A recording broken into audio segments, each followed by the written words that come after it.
Hello, good morning, good afternoon, or good evening, wherever you are on this beautiful planet of ours. Welcome to Sustainability in Your Ear.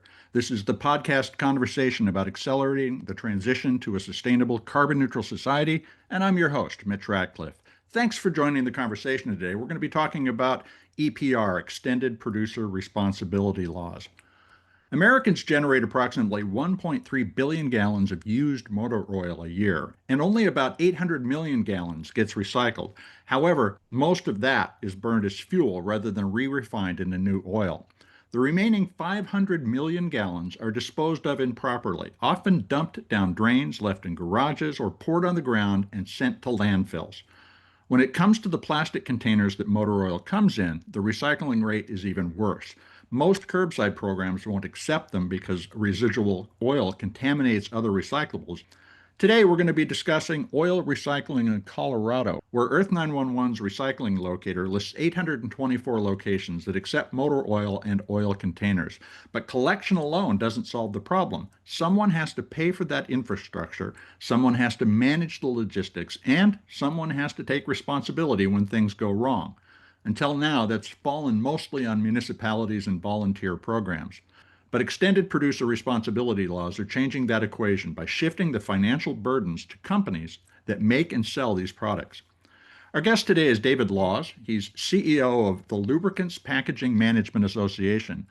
It's managing what could become a test case for how that shift happens.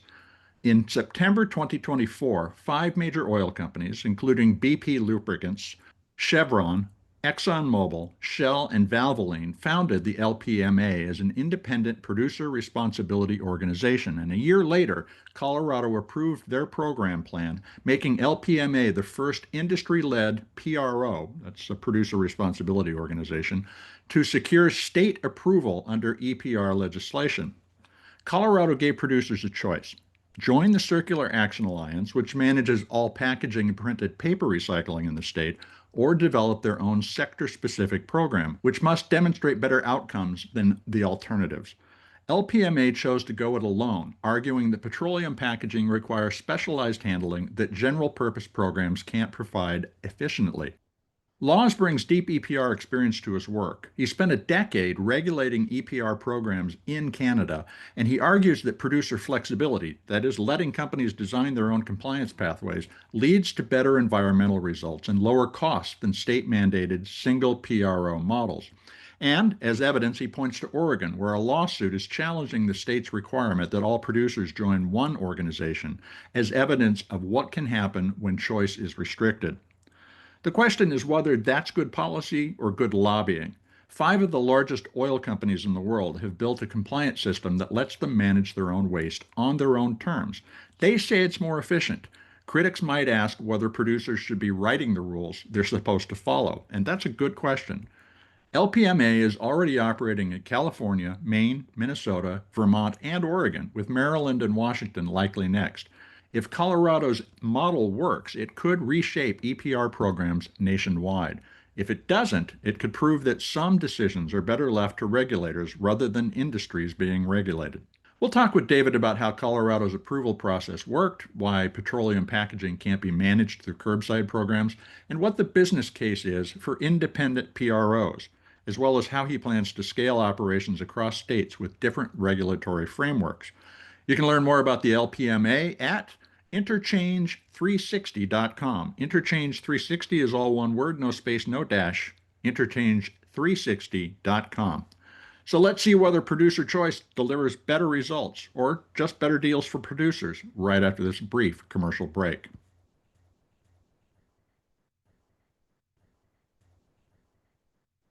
Welcome to the show, David. How are you doing today?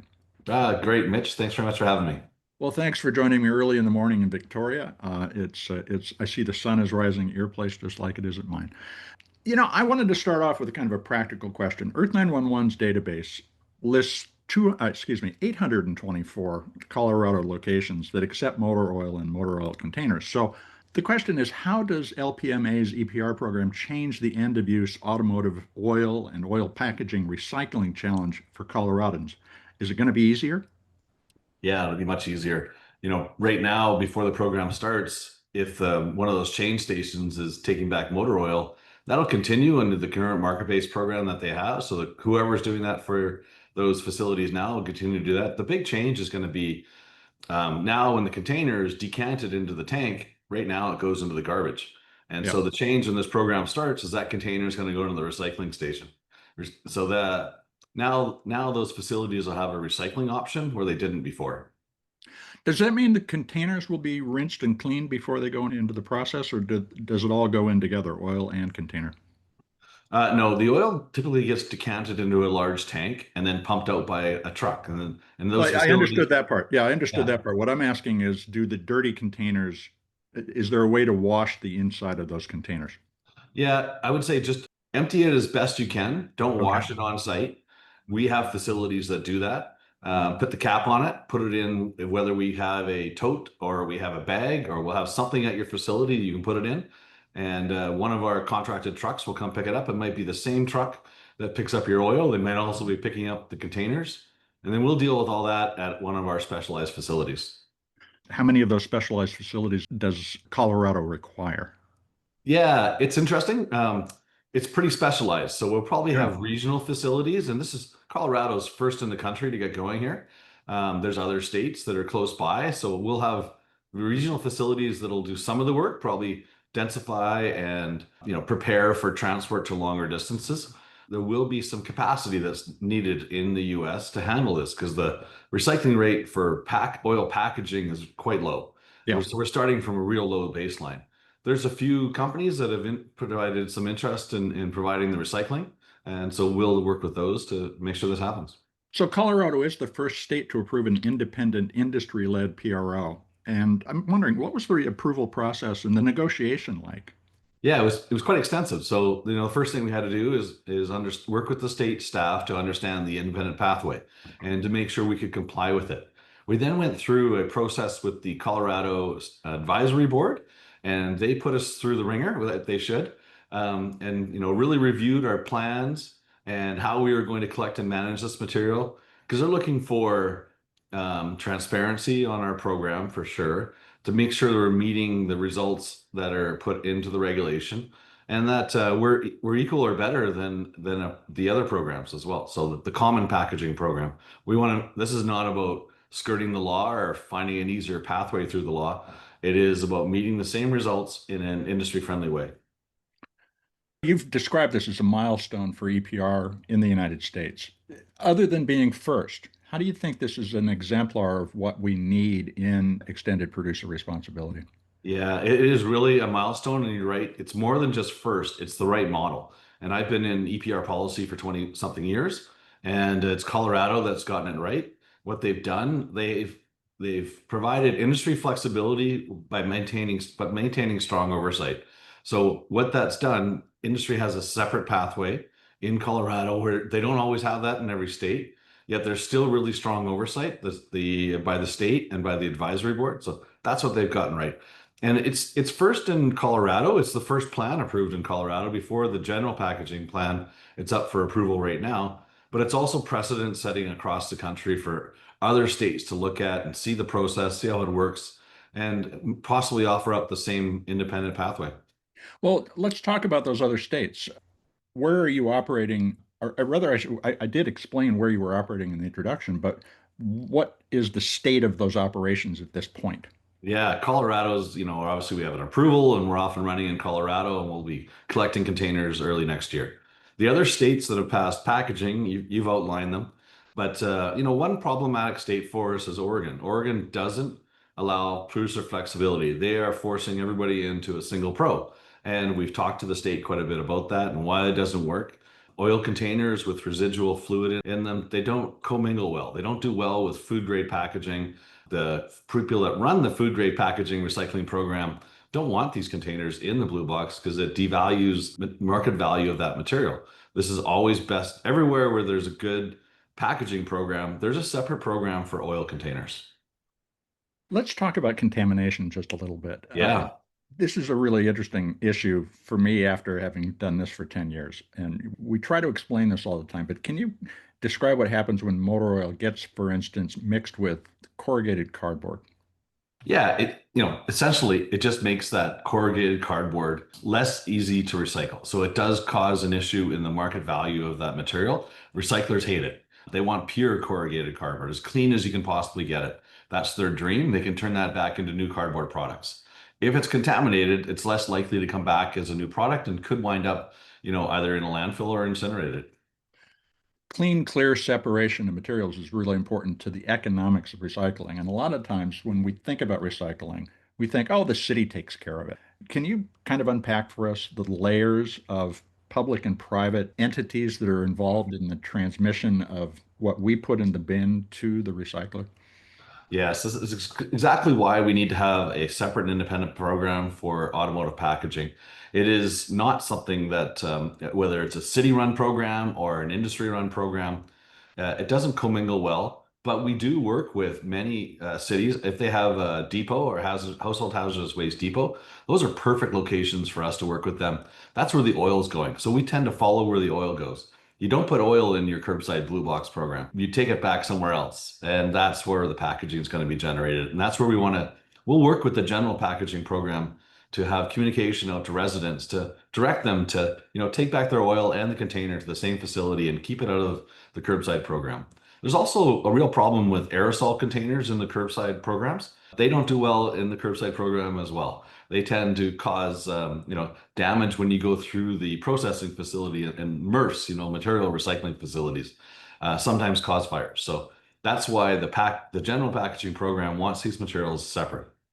The cleanliness and the separation in the materials is key to the economic viability of the recycling system. How much did LPMA have to put to work to stand up those specialized facilities? And do you see an ROI in that, or is this simply an expense related to compliance? It's a expense related compliance, but the more we can keep it separate, the less we provide incentives to those facilities. So Mhm. volume-based incentives. If you recycle a certain amount of pounds of oil containers, we're going to give you an incentive for that. But because it's separate, we're able to lower those costs.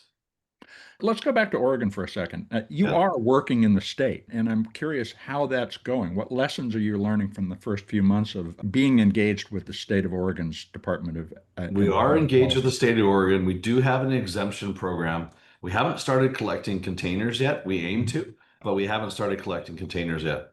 And so, the state, I think at the staff level, I think they've realized that there needs to be a separate pathway for these containers. They can't, but the law is passed and they feel they're bound by the law they have that where they require a single pro.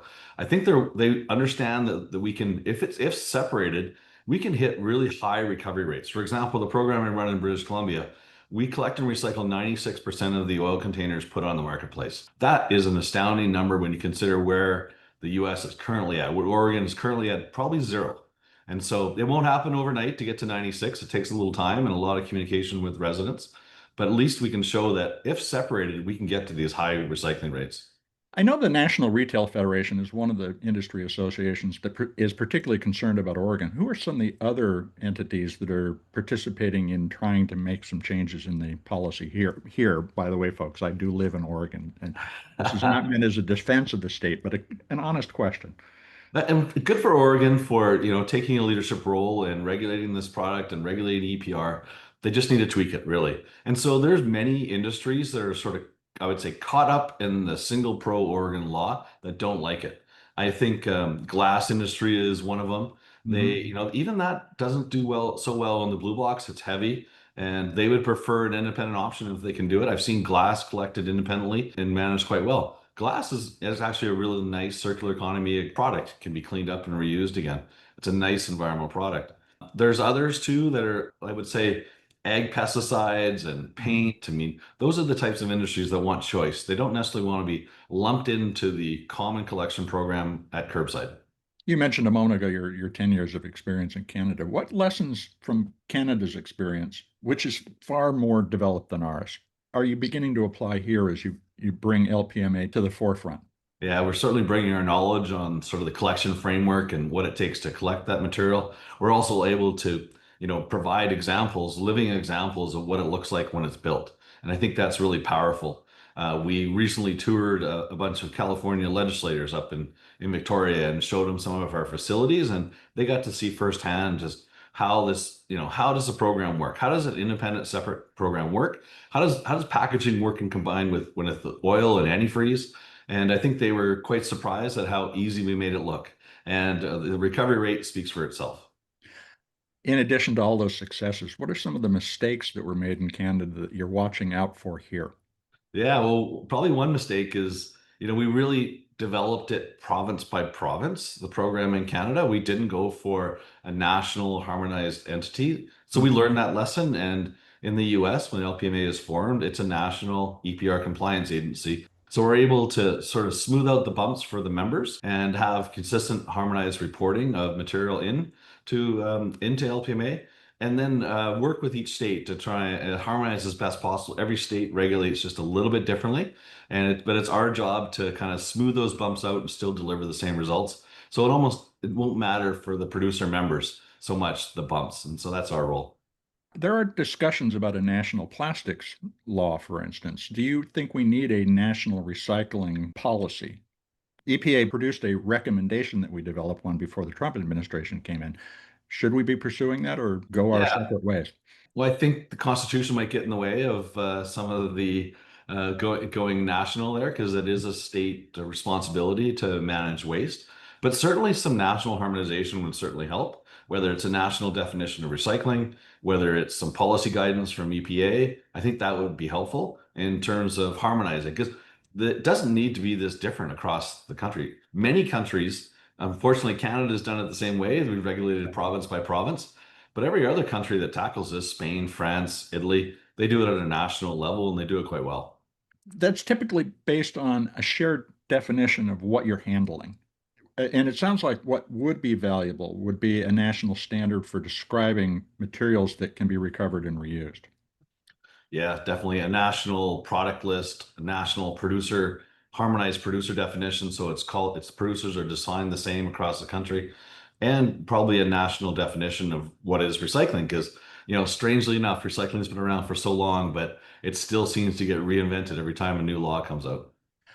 It's interesting. I mean, we have been doing this for about 110 years now, but it feels to me, after 10 years of covering this industry, that we are still at the end of version 1.0. What do you think version 2.0, or maybe we need to think in terms of 3.0, looks like? I can see as EPR really takes hold in the US and the innovation and ingenuity of industry and able to drive, better outcomes for this packaging.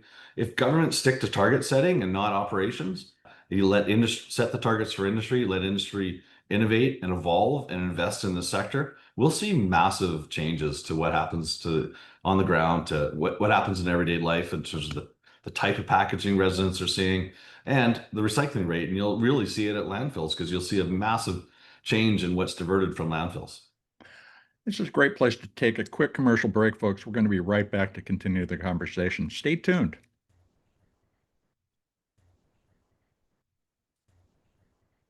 Welcome back to Sustainability in Your Ear. We're talking with David Laws. He's the CEO of the Lubricant Packaging Management Association, or LPMA.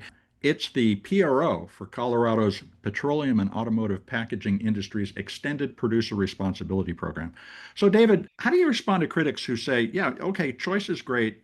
There are reasons for that choice, but that's a lot of complexity to manage. Is it necessary? When people ask, what do you say?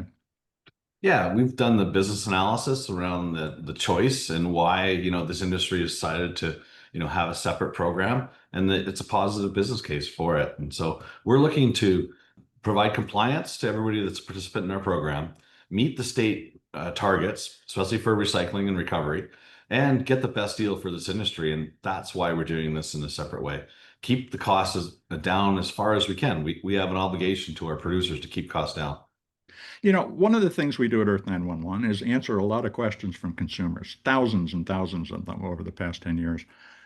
And there's a consistent skepticism that the effort that they make to put something into the right bin, whether that's the blue bin or taking it to a hazardous waste drop-off location in the case of oil, doesn't lead to any actual positive outcome for the environment or for the reuse of those materials. How do we change that narrative? And maybe we'll talk through a little bit more about that, but what are your thoughts? Yeah, it's a great point, and I'm seeing some of the same sentiment. But one of the really strong, powerful tools of an EPR program is the strong oversight of the state. So we will need to report annually exactly how we've handled and managed all the material we collect. And we'll also need to get I call it, it's very a little bit technical, but it's a non-financial independent verification. So Mhm. anything, if we say this material is going to recycling, we're going to have to prove that to an independent auditor. And that independent audit statement will be part of our annual report that we submit to the state. So that should hopefully provide not just transparency through our report of where this material is going and what we're turning into, but also have that independently verified so public, state, everyone gets that assurance that the right thing's being done. How do you tell that story in a way that doesn't simply address the regulator? And by way of background, I worked on introducing Samsung's first non-regulatory reporting on its sustainability, and we talked actually to consumers about what we were doing. Does the oil and gas industry need to take that step and ramp up your storytelling? Yeah, absolutely. I mean, we need to have consumer-facing collateral that talks about where does the material go in a consumer-friendly way. And we're doing some of that in the program we run in Canada. We'll look to bring that expertise to Colorado first and wherever we're providing services. But it is storytelling. It is providing the public with the assurance that if they do all the work that we're asking them to do to recycle, it's not easy sometimes. People are busy. We try to make it as convenient and accessible as possible. That's how we get our high numbers. But if we also need to tell a story of what does this material become? What is it turned into? With the program we run for motor oil in British Columbia, for example, it's Mhm. about three-quarters of that motor oil actually gets turned back into new motor oil. And so we do our communications program has some really creative ways of telling that story in short, fast clips, and we advertise those and provide all kinds of social media content for this story. You're talking about reshaping the culture based on helping people understand that their actions matter. Yes. What do those short pieces consist of? I'm curious. I haven't seen them, so I need to ask. Yeah, well, we have some real smart people in our communications department, and you really need to tell a story in 30 seconds many times Yeah. because that's the attention span, and that's my attention span for some of this stuff. And it needs to be sharp, it needs to be powerful, it needs to be impactful. But so we need to jam, my long technical story about how this material is collected, recycled, and turned back into new products, turn it into a 30-second clip, provide some evidence of that and some visuals. And our understanding is that's going to go a long ways in helping the public raise their assurance level that this program is, transparent and accountable to the state and the residents. One of the other questions we often get is, what can I do in one place? Have you thought about how your collection points could be co-located with other material collection points in order to make it more convenient for people to participate in recycling and going Yeah. beyond the blue bin?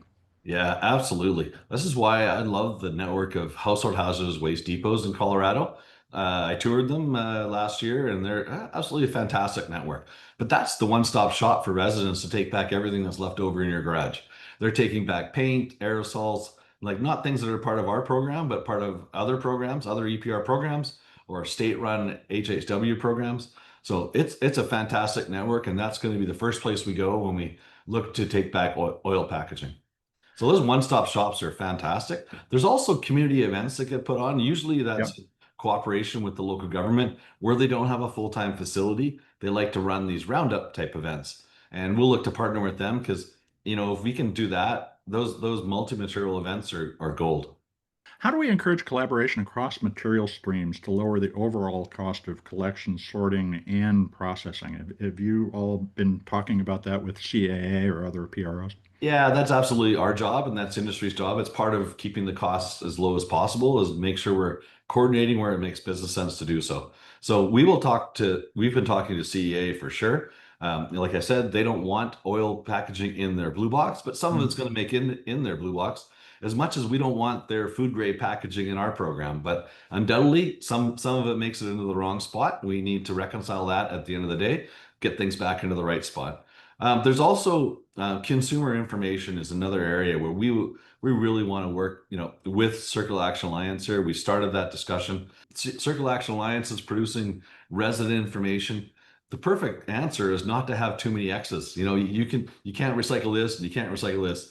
What we Yep. want to have is a lot of green checks of what to put in your curbside program and a lot of arrows of where to take this other material that needs to go back to a depot, other household hazardous waste depot. So our material would be don't put it in the blue box, but put it somewhere else. So still a positive message. Are there other materials, like other automotive fluids, that would be appropriate for you also to be co-collecting? Yeah, I've talked a lot about, you mean on the packaging side or the Mhm. fluids, the actual fluids? Yeah. Most states, 7 states have regulated packaging EPR, and we're Mhm. responding there for sure. One state, Vermont, has regulated household hazardous waste EPR, and included in that definition is oil and antifreeze and all the fluids we manage. So that's the first state in the US where we'll be looking at the fluids. The programs we run in Canada look at it all, the oil, antifreeze, packaging, and filters. How do you imagine this industry evolving over the next 10 years? I mean, we talk a lot about our desire to be environmentally responsible. We know that there's a, let's just call it a massive debate about that right now. Yeah. Do we have the momentum in the United States? And I'm particularly curious, as your perspective comes from that of Canada, to make this real and tangible for American consumers by 2035? I certainly do. I mean, you really see some of the states, especially the Democratic states, are doubling down on EPR, and the rate of EPR law passing is we expect it's going to continue to increase. But on the industry side, how I see this evolving, and this is, we have plans beyond just the 1 year, 2 year. We really want to have one of the key reasons to have separation of this material from the common collection stream is we like to have bottle to bottle or container to container recycling. We know that as more packaging laws kick up across the country, there's going to be this glut of PCR content. Like you'll have to meet PCR content rules. So I know our industry wants to have control of its own material and use that as feedstock when they're creating new bottles. And that is a key component. So I see that as a big part of the evolution. Oil packaging in the future is likely to come from old oil packaging and Mhm. recycled right back into the same material. What's the time frame for circular oil? Can you put a number to it? Circular oil containers? Well, let's do both oil and oil Yeah. containers. I mean, the numbers in BC, you said the oil recycling rate are incredible compared to here. How long is it going to take us even to catch up with BC? Yeah, well, many people don't know it, but the motor oil collected in the US through the market-based program right now, a lot of that's going back into new motor oil. It's just not well publicized right now. So you are seeing, I don't know what the number is because there's not EPR programs, so they don't have that data level, but there is a fair amount of motor oil that's being collected and turned back into motor oil through the re-refineries across the country right now. Actually, I'm going to a conference this week. It's called the Infinite Conference, and it's where all the oil re-refinery companies go and collection companies, and they talk about moving the dial and increasing the volume of fluid through their program. So that's happening at I would say, a lower level than where there's an EPR program because the state or the province would require us to have cross the state collection, whereas the market-driven programs usually, there's a circumference around the re-refinery that drives its volume that drives the business. On the packaging side, we're closer than many people think. We've seen this coming for a long time. This Mhm. expenditure producer responsibility. We've got a working group together. We work with a group called the National Lubricant Container Recycling Coalition. That is a complete supply chain of oil packaging. It's manufacturers, it's recyclers, it's collectors, it's everybody, it's brand owners, it's everybody involved in the supply chain for oil packaging. And I did the circle for a reason because that is their aim is to have circular management of oil packaging. And EPR plays a key component in that because it closes the loop where before that material is going to the garbage, now we're going to be able to get it back to a recycler. One of the things that we need to do in terms of the development of a circular economy is have a lot more endpoints that are local. Is this also an entrepreneurial opportunity for people who are thinking about how they might participate in both cleaning up their environment and potentially building new good jobs in cities and communities? Yeah, absolutely. I mean, it's positive business. This is EPR brings jobs and investment into the state. That's one of sometimes that's the mandate of the state when they pass the law is it's a jobs and investment type proposal. But yeah, the studies are out there that extended producer responsibility produces more jobs than was produced in a landfill. I've seen anywhere from 6 to 10 to 1 of a ratio of the same material managed through landfill produces one job. If you manage it through a recycling program, it's 6 to 10 jobs. You're Yep. getting much better value out of that same material, and it's not getting wasted. It's better use of the resource. So I'd like to go back to the beginning of the conversation after hearing all this background you shared. What does effective collaboration between industry and government look like? Now that we've talked about all the details, can you summarize it in a way that people can take away and think about and perhaps talk with their legislators? Yeah, it really means government taking on, like the industry working with government to set up I would say, the foundational pillars of EPR. And that is producers have flexibility to design a program that meets the outcomes of government. When government gets too involved in the weeds and starts prescribing to industry how to do it, that's when things fall apart and start failing. But if government can maintain that role of strong oversight, like regulate and strong oversight, but get out of the way of the rest of it. Let industry ingenuity take it over. So our listeners will want to know more about LPMA. How can they do that? And how can they track the work that you're doing as it continues to develop? Yeah, I mean, we've got our website, interchange360.com. You can absolutely go there. We're active on social media, and I think I've done about 30 interviews since we passed our program, got approved in Colorado. So hopefully you're going to catch us somewhere.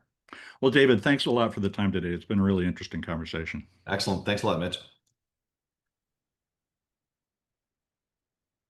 Welcome back to Sustainability in Your Ear. You've been listening to my conversation with David Laws. He's CEO of the Lubricant Packaging Management Association, or LPMA, which is the producer responsibility organization launching statewide collection and recycling capacity for motor oil and motor oil packaging in Colorado, with other states coming online soon. You can learn more about the organization and its work at interchange360.com. Interchange 360 is all one word, no space, no dash. Interchange360.com. There aren't a lot of people with more hands-on experience in extended producer responsibility than David, though some of them have been on the show. And his argument that recycling collection should be specialized deserves serious consideration. In contrast to his position, many argue for a single stream approach to collecting and processing materials, where everything goes in the blue bin or can be dropped in a single load at a transfer station. But the rise of centers for hard to recycle materials, or CHARMs, which are common now in Georgia and Colorado, for instance, along with specialized recycling pickup services such as Seattle-based Ridwell or Recyclops, a Utah startup, both have spoken with me on the show, points to a more distributed approach to collection that can be more efficient and more profitable. Consider Buckstop, the electronics recycler whose founder, Alexander Oleson, I spoke with just a few weeks ago, who told us that he sees a huge economic opportunity in capturing the 80% of electronics that currently go unrecycled globally. So when it's time to build a comprehensive recycling system, the number of niche collection opportunities becomes painfully and potentially profitably obvious. And as David said, specialized recycling streams can reduce cross-contamination of materials, improving their resale value. After about 540 of these conversations, it strikes me that an all-in-one silver bullet solution, while many companies chase it and waste management companies argue they can provide simple single bin solutions, is simply an attractive nuisance. A truly circular economy will develop many complementary reverse materials flows, some of which will be consolidated into larger comprehensive collection programs, but many existing within their own silo, where a focus on the handling of a particular material will produce better economic results than trying to sort it from tons of garbage. At least 10 billionaires have made their fortunes in waste hauling since 1960, so it's short-sighted to think that they've cornered the market in every materials category. Count me in the specialized recycling camp, where there's money to be made.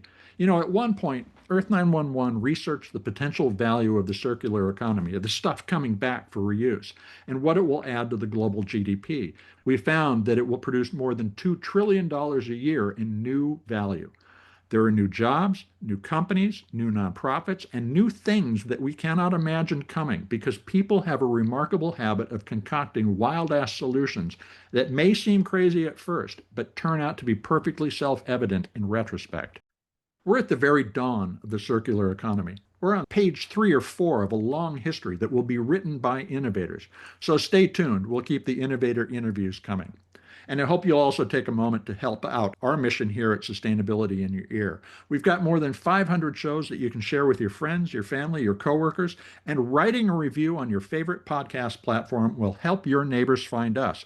Folks, you're the amplifiers that can spread more ideas to create less waste. So please tell those folks, the friends, the family, the people that you meet on the street, that they can find us on Apple Podcasts, Spotify, iHeartRadio, Audible, or other fine purveyors of podcast goodness, whatever they prefer. Thank you for your support. I'm Mitch Ratcliffe. This is Sustainability in Your Ear, and we will be back with another innovator interview soon. In the meantime, folks, take care of yourself, take care of one another, and let's all take care of this beautiful planet of ours. Have a green day.